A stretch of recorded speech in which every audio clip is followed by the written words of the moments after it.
Hi friends, welcome to my channel Nengi discussion world. తమ్ముళ్ళు చూశారు కదా, నాయకులు ఎందుకు ఇలా మాట్లాడుతున్నారు? వీళ్ళకి ఏమైంది అసలు? మైండ్ ఉందా లేకుంటే ఏది పడితే అది మాట్లాడతారా? దీని గురించి ఈరోజు డిస్కస్ చేద్దాం.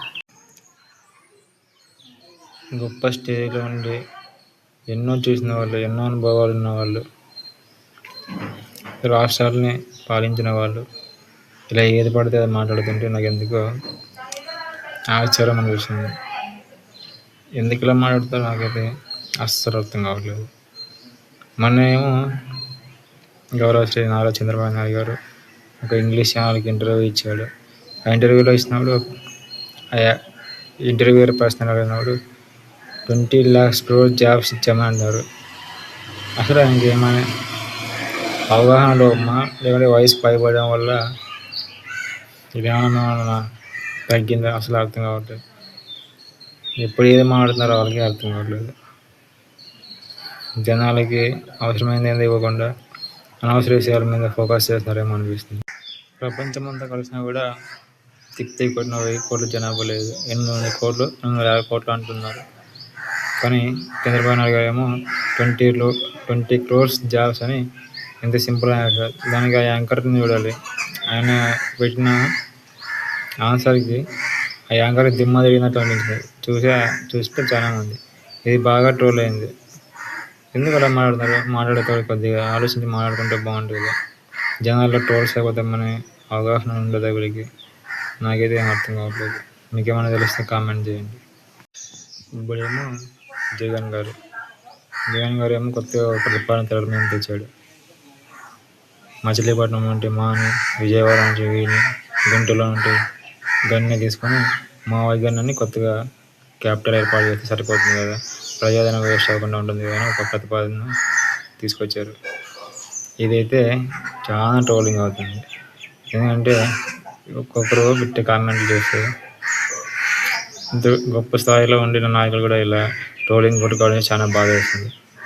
ఒకరేమో పొలివెందుల నుంచి పూని, తర్వాత కడపలో నుండి కాని తీసుకొని ఇది వినడానికి ఎంతో పెద్ద బూతులుగా అనిపిస్తుంది. ఇలాంటి బూతులతో కామెంట్లు చేస్తుంటే ఈ గొప్ప నాయకులకి ఎందుకు ఇలా మాట్లాడుతున్నారో నాకే చాలా ఆశ్చర్యం వేస్తుంది. ఇది పక్కన పెడితే జగన్ గారు చేస్తున్న మాటలు అర్థమైందే నాకు అసలు అర్థం కాదు. ఇంతకుముందు ఏమో 3 రాజధానులు కడతాను అన్నాడు. విశాఖపట్నంని, తర్వాత అమరావతిని, తర్వాత కర్నూలుని రాజధానిగా చేస్తున్నాడు. ఇప్పుడేమో అధికారం పోయేసరికి విజయవాడని గుంటూరు మధ్యలో ఉన్న అంతనే మా విధానాన్ని కొత్త రాజధాని పెడితే సరిపోదా, లక్షల కోట్ల ప్రజాధనం వృధా కాకుండా ఉంటుంది కదా అని అన్నాడు. అది మంచి నిర్ణయమే, కానీ ఈ పేరు చాలా ట్రోల్ అయిపోయింది. తర్వాత ఇంకో వీడియోలో అన్నాడు రాష్ట్రాలకు అసలు రాజధాని ఉండదు, దేశానికి మాత్రమే రాజధాని ఉంటుంది. అలాంటప్పుడు మా విధానాన్ని కొత్త రాజధాని పెట్టడం కూడా ఎందుకని ఆయనకు తెలియదా? తెలిసి మాట్లాడుతున్నారా? లేదా ఆయనకి పనులు ఉండి పనిలో పడి అప్పుడప్పుడు ఇలా ఏది పడితే అది మాట్లాడుతున్నారా? మీకు ఏమైనా తెలుసా ఫ్రెండ్స్? తెలిస్తే కొంచెం కామెంట్ చేయండి. ఇది సంగతి. ఏమో మరి మనకైతే అర్థం కావట్లేదు. బాగా తెలియదు అయితే ఏది పడితే మాట్లాడతారని ఒక సామెత ఉంది. అది అలాగే జరుగుతుంది. మనకైతే అసలు అర్థం కాదు. కాకపోతే ఒక స్థాయిలో ఉన్నవాళ్ళు, రాష్ట్రాన్ని పాలించే వాళ్ళు కొంచెం మార్చి చేస్తే మాట్లాడితే చాలా బాగుంటుంది. అయినా ఏముందిలే, జనాలకి ఏం కావాలి? పథకాలు కావాలి. వాళ్ళకి మరి పథకాలు చెప్తే ఎన్ని మాట్లాడినా మర్చిపోయిపోవట్లేదు.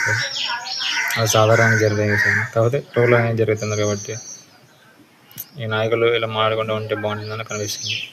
ఇది వాళ్ళ పట్ల నేను బాధతో చేసిన వీడియో అంతేగాని నాకైతే పెద్దగా రాజకీయాల మీద ఇంట్రెస్ట్ ఉంది. కానీ గొప్ప స్థాయిలో ఉన్న వాళ్ళు కొంచెం ఆలోచించి మాట్లాడడం చాలా అవసరం. తర్వాత ఇంకేముంది, మరో వీడియోతో కలుద్దాం. మీ అభిప్రాయాలు కామెంట్ చేయండి. Thanks for watching.